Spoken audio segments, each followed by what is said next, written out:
Playing competitive games teaches lessons for life, of life, no matter the time or place. They can also be meant as metaphors to symbolically ingrain hard-taught morals. Monopoly, for example, is a straight-up lesson on how to rule the messed-up capitalist system, but in a fun way, or sorry as a metaphorical sucker punch to the face.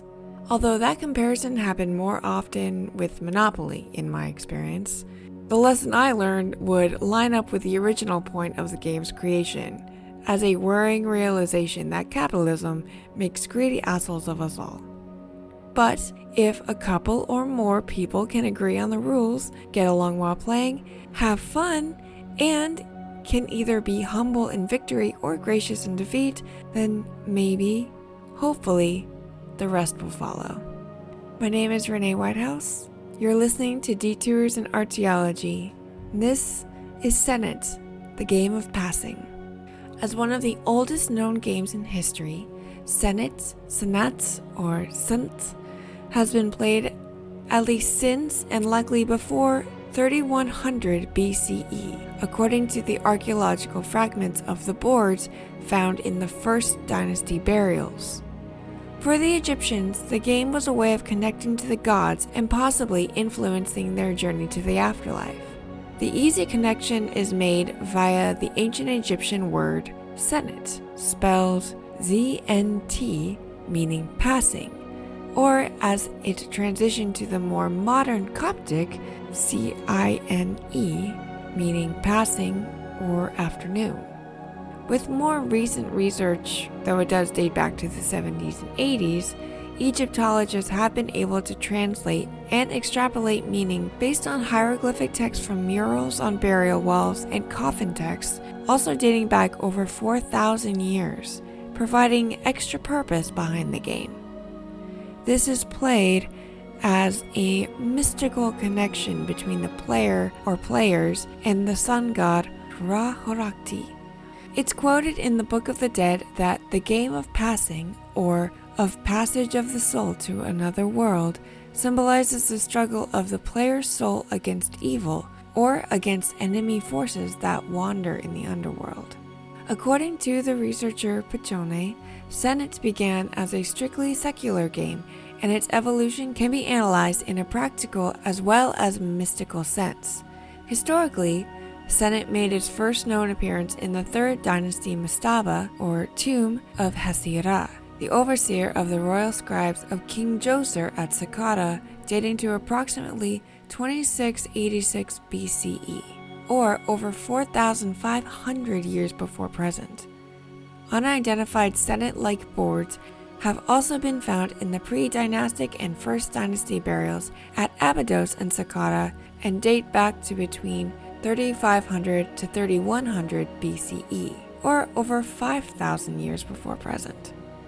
These and many First Dynasty Senet board hieroglyphics indicate that the game may have been even older.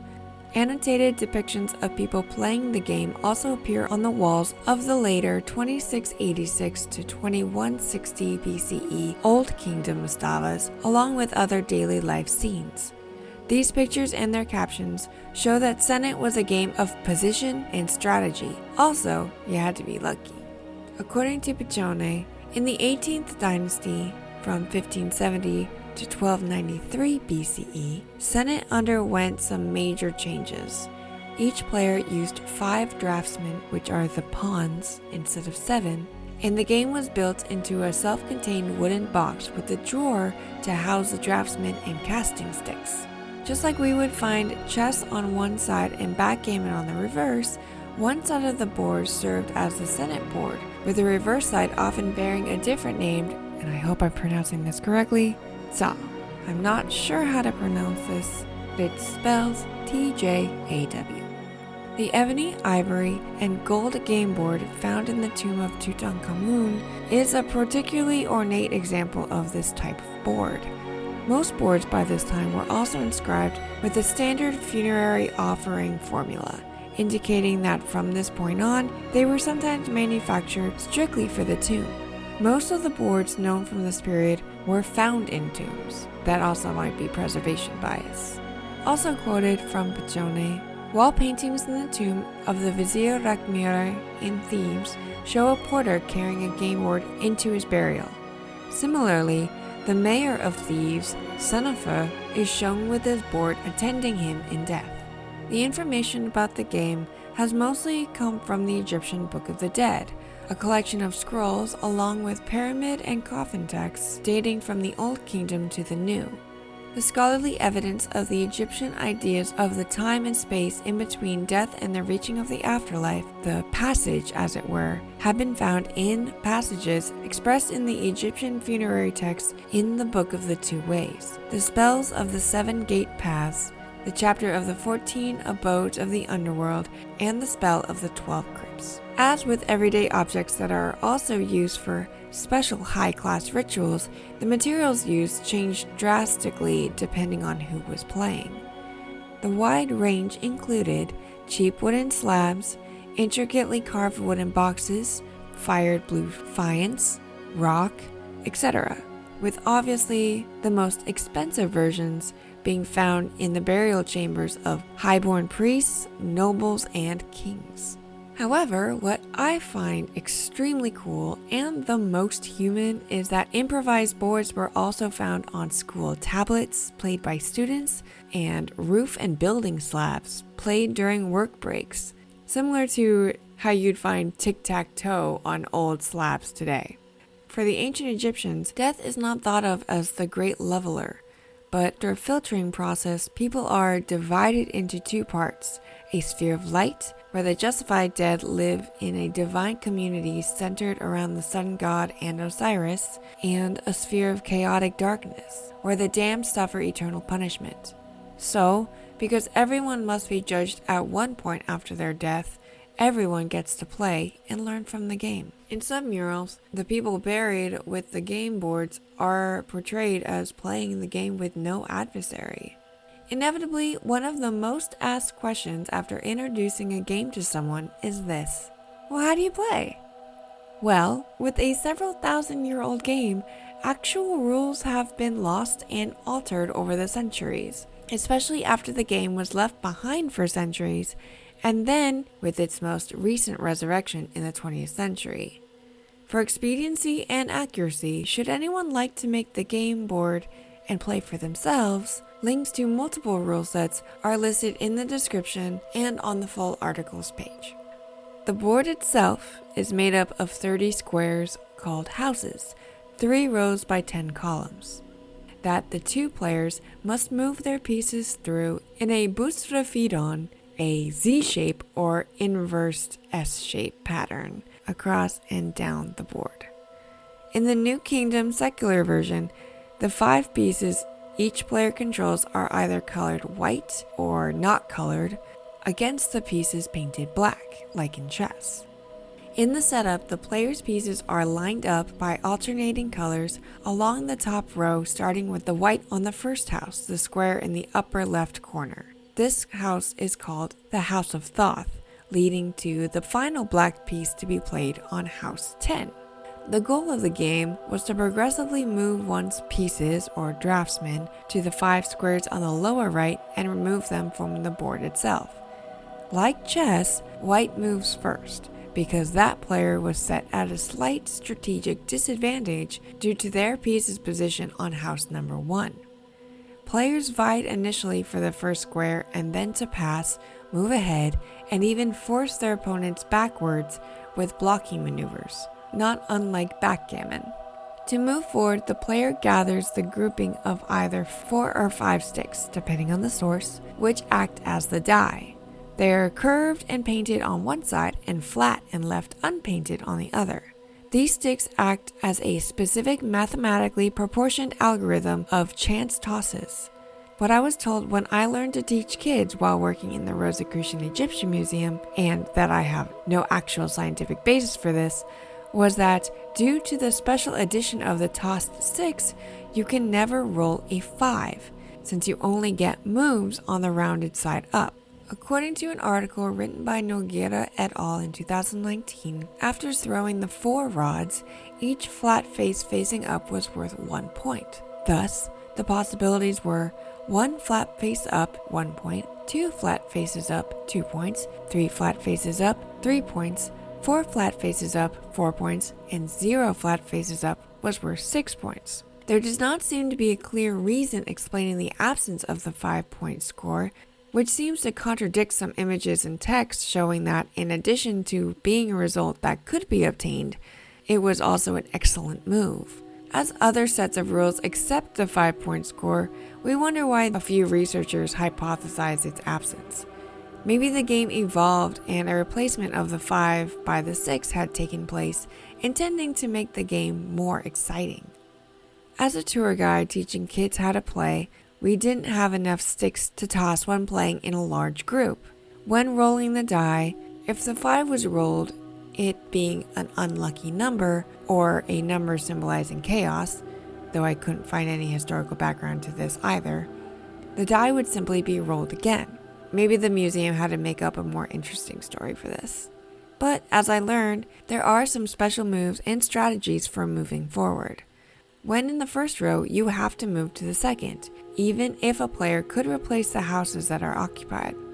This might be seen today as just not being a dick move and blocking the unlucky player, or it may be more important to show players to not just block others' progress instead of working on their own. The first defensive strategy is by lining 2 pieces of your same color next to each other. In this instance, neither can be taken because they are watching each other's backs, but they can still be jumped.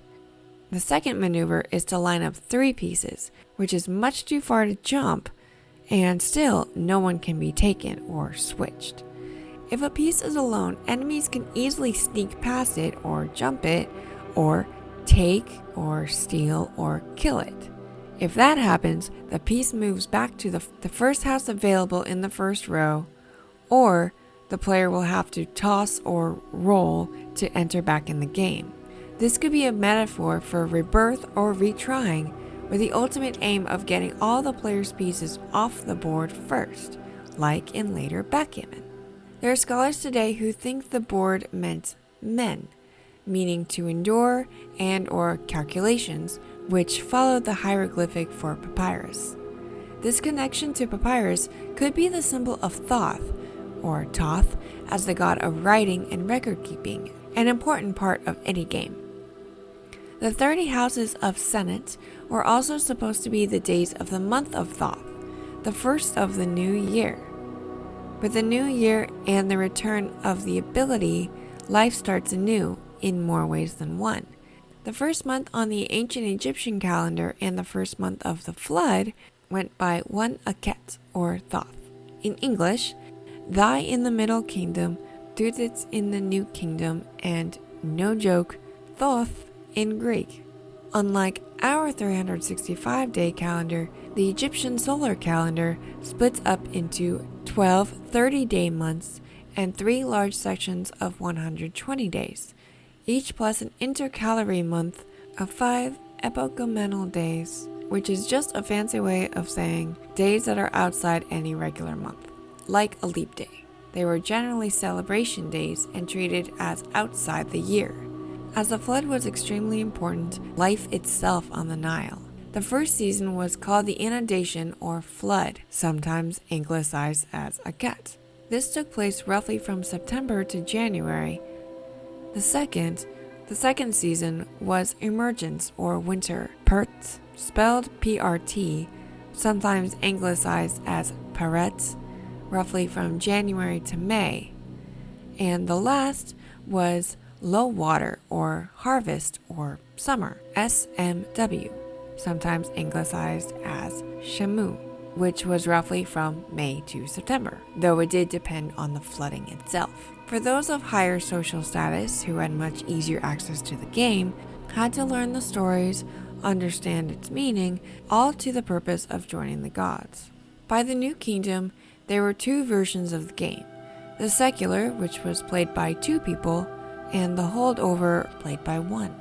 These come in cruder versions that have been found in burials dating back to the pre-dynastic period, and the fancier artistic versions moving forward. The latter of these, to which the story of Ra's journey is of actual import, was most likely only made for the religious purposes of single players after death. This one has an unseen adversary game painted on funerary walls showing the players hoping and strategizing to prove that they are worthy to meet with Ra in the afterlife, in their paradise. Either that, or at least they had one game to while away eternity.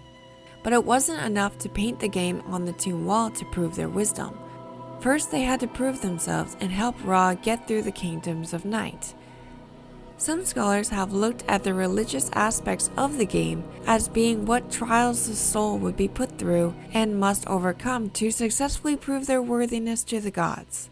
Using their wit and playing against another piece of their own soul, the Ba could have been one way of proving oneself. But other scholars suggest that the purpose of the game may have been more directly connected with the sun god Ra, hence the sun hieroglyph on the last house in various game depictions. Therefore, rather than simply being a cheat sheet into finding one's way to the afterlife, much like the text of the Book of the Dead, it would have been symbolic of the journey through the 12 kingdoms of night, the underworld, that Ra must make on his barge so the sun can rise each morning. The ancient Egyptians believed that after they died, their soul would join the gods after traveling into the west with the setting sun. Therefore, after a person dies, they and the god Ra would journey through this underworld together, figuring their way through the challenges that lay before them on their way out, to either fail and be punished with complete and total annihilation, or to succeed in reaching paradise overnight and to rise in the east with Ra Horakti. There are specifically designed symbols on some of the houses, which can provide extra rules. Generally, the art and symbols on the houses give easy clues as to what the special rules are.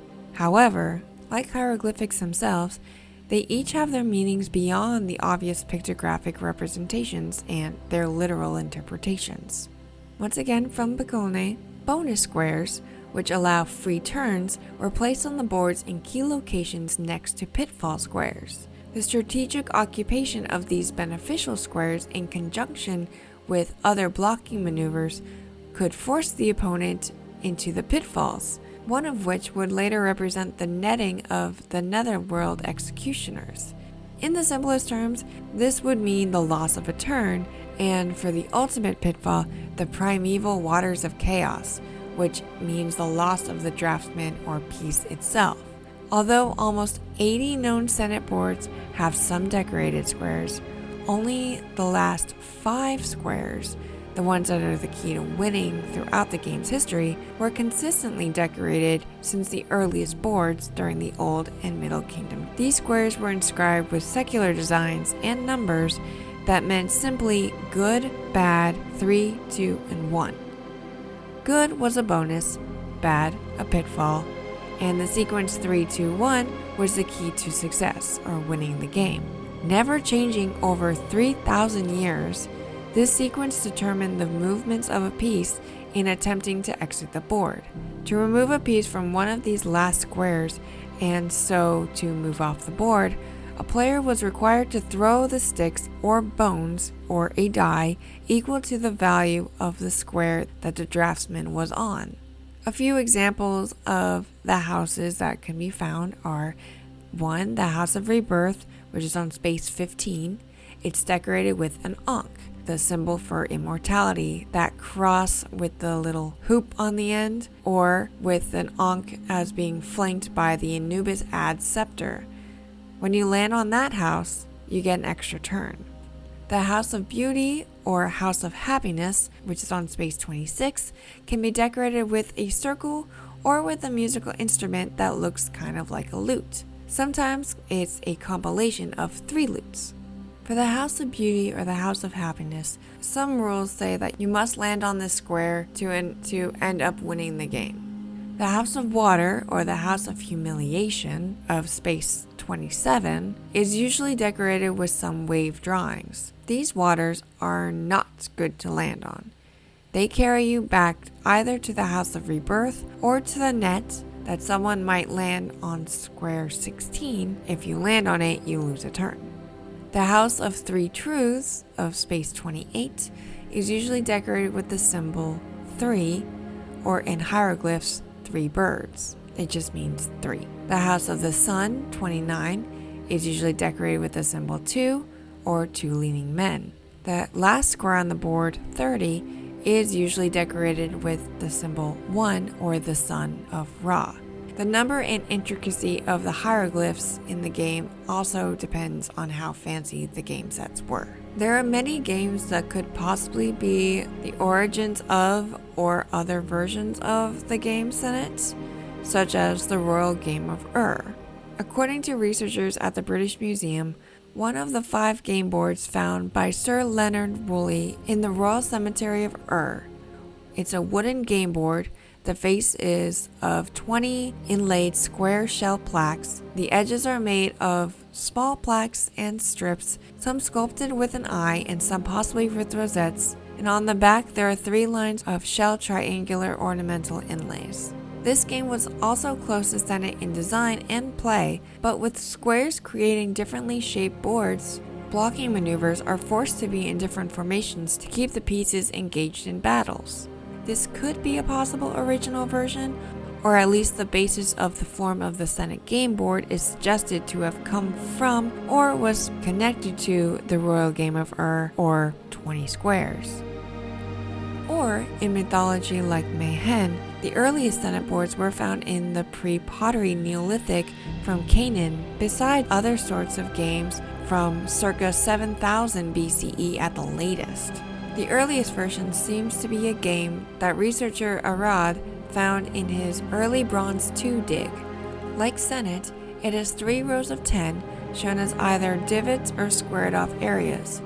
According to work done by Amaran in 1978, 26 game boards were found that featured this pattern. In this particular study, 4 boards had different variations: 2x16, 4x10, 3x16, or other, and 24 fragments were too broken to determine a count. These boards were manufactured out of a softer stone like chalk, demonstrating that they weren't taking a long time to make the boards, as well as the idea that they weren't deeply invested in making the equipment long-lasting. Also, from Sabane's paper in 2001, 60% of the assemblages were drilled holes rather than squares because the depressions would have been easier to hold the unworked pebble pieces. It is thought that this game, like Senet, would have had to use sticks or bones in some cases to toss. However, Amaran's excavation didn't turn up any of these pieces, likely due to their weaker manufacturing work, just like in the more destructible game boards. Because games are just so human, Aran's game also existed on a larger scale for public use. This is just like the giant version of Senet that we set up daily next to the path in between the museum itself, the back of the library, the back of the planetarium, and the gardens. These are also similar to giant Jenga, cornhole, and other games that are left out for patrons of bars, cafes, and restaurants, showing that games have always been for everyone. Mehen, the Old Kingdom-dated game, had a board shaped like a coiled snake, also telling the story of Ra traveling through the underworld. Mehen, meaning coiled one, was a name for both the god and the board game in ancient Egypt. According to Egyptian funerary texts, the large serpent god was believed to protect the sun god as a giant snake by coiling around him and fending off his enemies from the bow of Ra's funerary barge. Mehen, the game, possibly represents this journey, though through a different protagonist than that of Senet. Spaces, either carved or etched into the back of the snake, provided players with a spiral track to move upon. Another connection is the hieroglyphic text name of the god Mehen contains the glyph of this game, and this close association between the game and the god helps give understanding to how and why the game may have been played. Because the Egyptian texts speak of the underground journey and returning at dawn, it's believed that the game is played in one by moving towards the center and back out. Afterwards, winning the game is seen as symbolizing the player's attainment of life after death. One of the best examples of the game was found in the tomb of Hisse Ra, excavated in 1911 by Quibel. Hezerah served under the pharaoh Djoser as chief of physicians or chief of scribes in the 3rd dynasty, approximately 2686 BCE to 2613 BCE. The tomb contained illustrations of 3 complete board games: Senet, Men, and Mehen. Other games also having the 3x10 either whole or square board constructions were found in Bab Edra, Hor Arohan, and Meshabe Sad, Enzik, and Kirbet Ishkande. This suggests that either Senet came from southern Canaan and later reached Egypt, that Senet originated in Egypt and moved through ties with Canaan, or that the 2 games are similar but not identical, and they just happen to be similar enough through a sort of convergent evolution. The story behind the game's symbolism of passing into the afterlife and its common depiction in the paintings on tomb walls started quintessentially Egyptian as a representation of both an activity to take part in after death and a roadmap to get there safely. The influence of this game did extend to the other cultures of the region that interacted with the already blossoming epicenters in Egypt. One example is from after the game moved to ancient Greece. Miniature versions of chess-like boards have been found in many 6th and 7th century funerary contexts, which was a time when Greek and Egyptian trade was renewed. A researcher named Whitaker also points out that Firmicule suggested that the occurrence of miniature game boards in funerary contexts in Attica indicates Egyptian influence on Greek funerary thought and imagery. This connection is also made in the discussions to do with the black figure cup pottery with 2 winged figures playing a board game. The winged figures are academically considered to be representations of the Greek idola, or idols of the dead. These creatures may in turn represent deceased heroes, or, more abstractly, their connection with the god Hermes as psychopomps.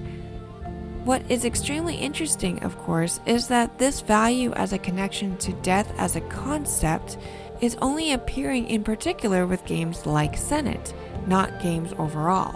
But as I discussed above, since the hieroglyphics on the Senet board were specific to Egypt, the rules have been more complex, but the meanings of the spaces were lost or changed once the game was majorly forgotten during and after the transfer to the Greek and Roman empires before its complete disappearance.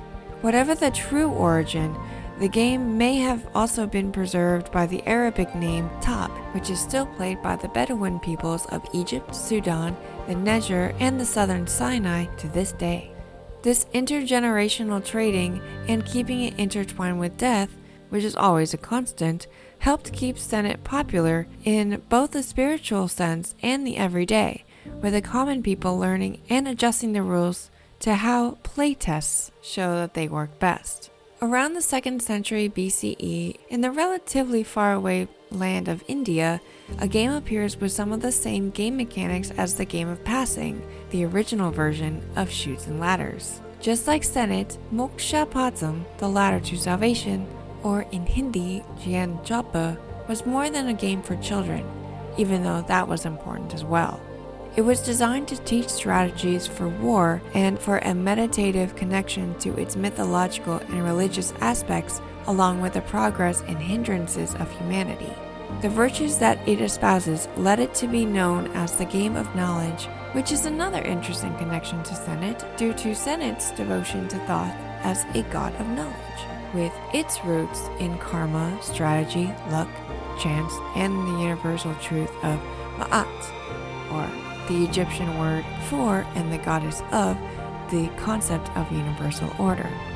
This game was also decorated with the visages of Hindu gods, along with the snakes that would make the player ride to the snake's tail if they landed on their head, like the house with the water hieroglyph in Senet. With a much larger board of 100 squares, it makes sense that there would be more ways to jump ahead or fall behind. In the original game, the squares of virtue are faith on 12, reliability on 51, generosity 57, knowledge 76, and asceticism, the practice of self-denial, on square 78. The squares of vice or evil are disobedience 41, vanity 44, vulgarity 49, theft 52, lying 58, drunkenness 62, debt 69, nice, murder 73, rage 84, greed 92, pride 95, and lust. Even this game has a variety of different amounts of squares, ranging from 72 to 360 in the game that we know as Snakes and Ladders or Chutes and Ladders. Just like the first rule of archaeology, you have to write everything down. But also, it's all about context. You can't learn nearly so much when an artifact is found in a vacuum, and a month of life is hard to explain without the context of the preceding year and the other lives that influence it. I never actually bought this game for myself, but I wanted to play it, so I made my own makeshift version, complete with popsicle stick tossing sticks, but they don't really act the same way because they're flat on both sides, but that's fine by me. I added some extra drawings for fun, not for use. The beauty of Senet and the work that has been done by many academics is that there are stories within stories. Especially with the recent work done, at least in the last decade, there are many more examples of what normal people do, along with influences between nations that span thousands of miles for people everywhere, every gender, every class, every age. It's amazing how long these stories can last and just how important the lessons are that we can learn. Rules may change in our world, but underlying themes stay the same. Competition is real, but be generous whether you win or lose. Expect the unexpected and accept the luck of the toss. Think strategically and keep moving forward. In looking at the game of Senet from a modern viewpoint, it becomes apparent that the ancient Egyptians held values such as strategy, patience, and persistence in high regard, which are still relevant today. Senet serves as a symbolic representation of our journey through life, while it's Ra's journey through the afterlife, with its triumphs and setbacks mirroring our own experiences. By reflecting on the strategies employed in Senet, we can draw parallels to our decision-making processes in the contemporary world. Embracing the timeless lessons of Senet can inspire us to approach challenge with a thoughtful mindset and adaptability, fostering personal growth and resilience in the face of adversity. Just as players navigated the uncertainties of the game and possibly their trips to the afterlife, we too can navigate the uncertainties of life with grace and determination, drawing strength from the enduring wisdom encapsulated in this ancient pastime. A little aside for you, which is that West equals death motif that pops up in many distinct cultures around the world, such as the Maya. But hey, if the sun dies or goes underground from that perspective topside, then comes back on the east each morning, the mythological basis makes sense. Also, this trope doesn't appear as much in cultures much closer to the poles. The answer to why could be because depending on where you are and what time of year, the sun might not always rise in the east and set in the west, and sometimes could either never set or never rise for months, throwing a bit of a mythological curveball. Thank you for listening to Senet, the Game of Passing. I hope you really enjoyed learning about an ancient and maybe new game for you. I hope you read the instructions of how to make your own game board or buy your own and then play it. It's a very, very fun game. Whether you've heard my episodes before or if this one is your first, I truly appreciate your time and interest. I would like to apologize for any names or pronunciations I get wrong. I do make hearty attempts, but of course I make mistakes. I really want to learn, so please, if you have any comments, corrections, any questions, or if you have an idea of something for me to delve into, you can comment directly on whatever podcast app you're listening to, email me directly at detoursinarchaeology@gmail.com, or head over to my website at detoursinarchaeology.com and go to the contact page. I'd especially like to thank my Patreon supporters. If you'd like to join them, head over to my channel's page at patreon.com/detoursinarchaeology, where for less than a Tide stain remover pen per episode, you can sign up to be one of my cultural resource technicians, with which you get extra goodies every week, like bloopers, more writing, or photo blogs that are not on my Instagram. You can follow me on Instagram to catch the latest photos at Flying Sepida. Sepida is spelled Sepida.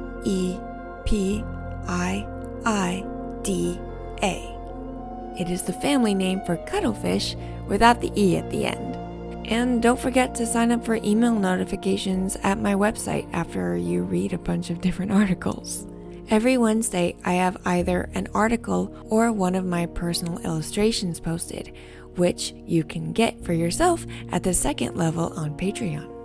Another way, arguably the best way to support the podcast, at least for right now, is to subscribe, rate, and review, as this can help it reach a wider audience and kind of get the word out to the general public and maybe inspire some new people. All the music used was by Scott Buckley, who you can find at scottbuckley.com.au. My fun fact of the week is about the Arctic and Antarctic and the bears. The literal meaning of Arctic is from the Greek Arcticus or Arcticos, meaning northern, or literally of the bear. And Antarctic means not of the bear. For just pure coincidence, there are bears up in the North Pole. There are no bears in the South Pole. But the bear in Arctic did not mean the animal bear. It meant Ursa Major in Latin, the big bear in the sky. And the Antarctic does not have Ursa Major in the sky, so it's Antarctic. If you know any true fun facts, please share them with me and I'll relay them to everyone who listens, and you'll get your own shout out. I'll see you soon for another detour into archaeology. I truly appreciate the opportunity and your generosity for listening to me as I stretch my creativity muscles and fool around and have fun with this a little bit. Try and experiment and see what works and what doesn't. Thanks again.